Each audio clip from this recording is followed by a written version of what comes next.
Is it carbon tax Carney or is it cash in Carney? I'm unclear. Hi, I'm Brian Lilley, political columnist for the Toronto Sun.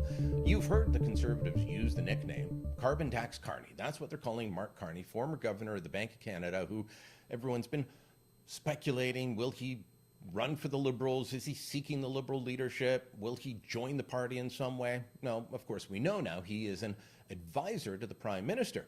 Not in his role as Prime Minister, but as leader of the Liberal Party. Carney's been assigned to head up an economic task force on growth for the Liberal Party and report to its leader, Justin Trudeau. Now, this works out nicely for Carney because, as we've shown you before on his resume and looked at his LinkedIn page, the guy has an awful lot of appointments, including, and this is the important one, he is the chair and head of strategic investing for Brookfield Asset Management. Major firm, does a lot of business with the federal government. And there have already been two announcements that bring Carney's conflict into sharp focus. The first was earlier this week, Chrystia Freeland announcing a change in the mortgage rules for first-time home buyers. You can now go for 30 years. And guess what? Brookfield Asset Management owns the largest private mortgage insurance company in the country. They bought it a couple of years ago. It used to be called Genworth. Now it's part of Brookfield.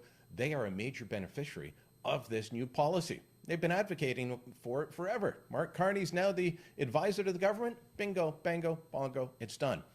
But look at this from The Logic.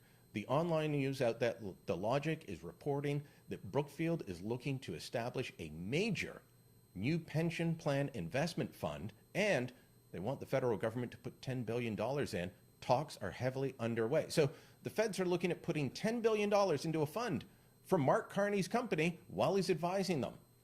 This is why the whole issue of conflict of interest was raised in the first place.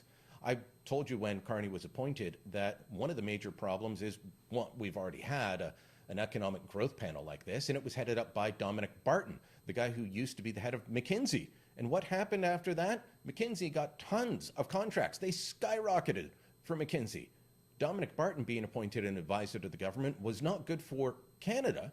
He came up with some bad policies the government implemented, but it was very good for McKinsey. It looks like that's what's happening here with Mark Carney and Brookfield.